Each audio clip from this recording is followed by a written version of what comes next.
जय जिनेन्द्र, जय श्री महाराज। अब हम आगे के मुहूर्त में जाते हैं। यह है हमारा एकादशी विधान निर्णय।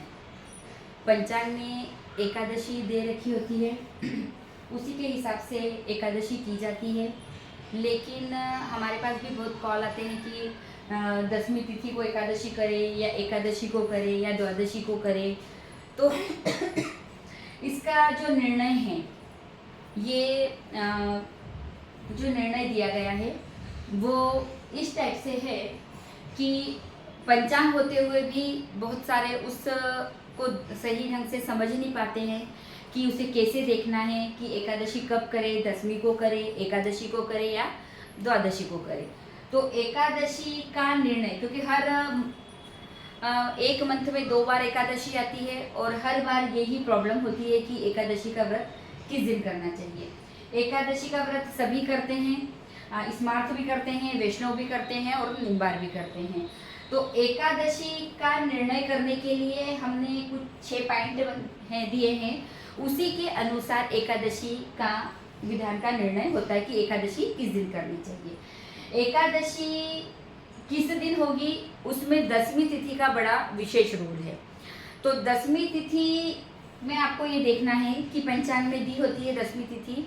तो यदि 10वीं तिथि 45 घटी से कम हो, क्योंकि पंचांग में जो तिथि होती है उसके घटी, पल और घंटे मिनट भी दिए होते हैं, तो हमें घटी पल देखना है। तो 10वीं तिथि यदि 45 घटी से कम हो, 45 के अंदर हो, तो स्मार्थ, वैष्णव और निम्बार कब करेंगे? एकादशी को व्रत करेंगे, है ना। 10वीं तिथि यदि 45 घटी से कम हो तो स्मार्थ, वैष्णव और निम्बार सभी जो अगले दिन एकादशी आएगी उस दिन व्रत करेंगे। अगला है आपका 10वीं तिथि 45 घटी से अधिक, मतलब 45 तक तो होगी, घटी हो, पल अगर बढ़ जाते हैं, 45 घटी 56 पल भी हो गए तो ये इसमें आ जाएगी। तो 45 घटी से अधिक और 56 घटी तक हो। 10वीं तिथि यदि 45 घटी से कम है, मतलब 45 तक है, तो 4500 पल या ऐसा रहेगा तो स्मार्थ, वैष्णव, निम्बार सब एकादशी को व्रत करेंगे, जो अगले दिन एकादशी रहेगी उस दिन व्रत करेंगे। और यदि 10वीं तिथि 45 घटी 52 पल भी हो जाए, तो 45 घटी से अधिक हो गई और 56 घटी तक हो, तो स्मार्थ और वैष्णव तो जिस दिन एकादशी है उस दिन करेंगे एकादशी का व्रत। और जो निम्बार है वो द्वादशी, अगले दिन उसकी द्वादशी होगी, एकादशी के अगले दिन द्वादशी होगी, उस दिन व्रत करते हैं। अगला है वापस 10वीं तिथि यदि 56 घटी से अधिक हो, 56 तक तो यही, लेकिन 56 से अधिक हो तो स्मार्थ एकादशी को व्रत करेंगे और वैष्णव और निम्बार द्वादशी को व्रत करेंगे। ये आपको इतना पूरा आ गया होगा समझ में कि 10वीं तिथि यदि 45 घटी से कम हो तो स्मार्थ, वैष्णव और निम्बार कब करेंगे व्रत? एकादशी को व्रत करेंगे। 10वीं तिथि 45 घटी से अधिक और 56 घटी तक हो तो स्मार्थ और वैष्णव एकादशी को व्रत करेंगे और निम्बार द्वादशी को व्रत करेंगे। और 10वीं तिथि यदि 56 घटी से अधिक हो तो स्मार्थ एकादशी को, जिस दिन एकादशी है पंचांग में दे रखी होती है, उस दिन व्रत करेंगे और वैष्णव और निम्बार द्वादशी के दिन व्रत करेंगे। अब ये तो हो गया हमारा 10वीं तिथि से एकादशी का निर्णय। अब है यदि एकादशी 2 हो, पंचांग में यदि एकादशी 2 हो तो हम फिर 10वीं तिथि से निर्णय नहीं करते हैं। तो उसमें क्या करना है, जो एकादशी 2 हो तो पहली एकादशी को छोड़कर दूसरी एकादशी में सभी व्रत करते हैं।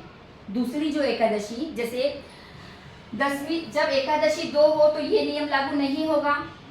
ये नियम कब लागू होंगे? जब एकादशी 1 हो। अगर एकादशी 1 हो तो ये 10वीं तिथि वाला नियम लागू होगा कि उसकी घटी पल देखने होंगे। लेकिन यदि पंचांग में एकादशी 2 दे रखी है तो दूसरी, पहली छोड़नी है और दूसरी एकादशी के दिन मान लो 3 तारीख को एकादशी है और 4 तारीख को भी एकादशी है, तो 3 को छोड़ना है, 4 को सभी संप्रदाय के लोग एकादशी व्रत करेंगे।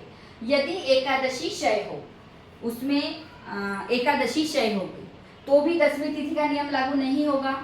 यदि एकादशी क्षय हो गई तो आपको स्मार्थ दशमी के दिन, जो स्मार्थ हैं वे दशमी के दिन व्रत करेंगे, वैष्णव और निम्बार द्वादशी को व्रत करेंगे। और यदि द्वादशी क्षय हो, आपको जब एकादशी देखनी होगी तो आपको पंचांग में ये देखना होगा कि द्वादशी क्षय तो नहीं हुई, एकादशी क्षय तो नहीं हुई, या एकादशी 2 तो नहीं है। ये तीनों नियम अपने आप में हैं, और ये तीनों अगर नहीं है तो दसवीं तिथि से एकादशी का निर्णय होता है। तो द्वादशी क्षय हो तो तीनों जो एकादशी है उसी दिन व्रत करेंगे। उसमें हम फिर ये नहीं देखेंगे कि दसवीं तिथि 45 घटी है कि 56 है या 56 से कम है, बस द्वादशी क्षय हुई तो सभी एकादशी को ही व्रत करेंगे। अब इसको आप समझ लो, 23 तारीख के दिन 23 मई को एकादशी है। अब उसमें एकादशी 2 नहीं है, एकादशी क्षय नहीं हुई और द्वादशी क्षय नहीं हुई। तो जब ये तीनों ही नहीं है तो हमें दसवीं तिथि से उसका निर्णय करना पड़ेगा। तो सबसे पहले हमें दसवीं तिथि पकड़नी है। तो दसवीं तिथि 48 घटी 22 पर चली। कितनी चली? 48 घटी 22 पर, मतलब 45 घटी से अधिक हो गई। तो हमारे यहाँ दूसरा वाला नियम लागू होगा। स्मार्थ और वैष्णव 23 को व्रत करेंगे,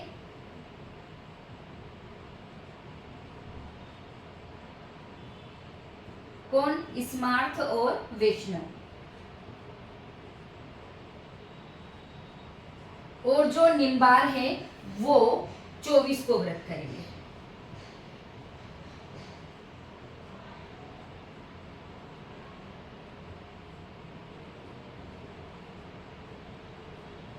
जो 23 को कौन करेगा?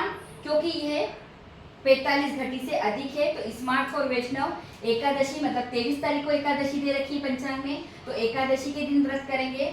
और निम्बार 24 को एकादशी का व्रत करेंगे। ये आपको ध्यान में रखना है कि जब भी हमें एकादशी के व्रत का निर्णय देखना हो तो सबसे पहले उस समय का पंचांग उठाइए। पंचांग में यह देखना है कि एकादशी 2 तो नहीं है, नहीं तो ये नियम लागू होगा। एकादशी क्षय तो नहीं हुई, द्वादशी क्षय तो नहीं हुई। ये अगर तीनों नहीं है तो हमें दसवीं तिथि से एकादशी व्रत का निर्णय किया जाता है। 45 घटी से कम हो तो स्मार्थ वैष्णव निम्बार एकादशी को व्रत करेंगे। दसवीं तिथि 45 घटी से अधिक और 56 तक हो तो स्मार्थ वैष्णव एकादशी को और निम्बार द्वादशी को। दसवीं तिथि 56 घटी से अधिक हो तो स्मार्थ एकादशी को, वैष्णव और निम्बार द्वादशी को। ये इससे आपको उदाहरण भी समझा दिया। 23 को दसवीं तिथि हमारी 48 घटी 22 पर है, क्योंकि उस दिन न तो एकादशी 2 है, न एकादशी क्षय हुई, न द्वादशी क्षय हुई। तो जब ये नहीं हुआ तो हमें दसवीं तिथि से ही इसका निर्णय करना पड़ा। तो 23 को व्रत कौन करेगा? स्मार्थ और वैष्णव 23 को व्रत करेंगे और 24 को निम्बार व्रत करेंगे। जय जिनेन्द्र, जय श्री महाकाल।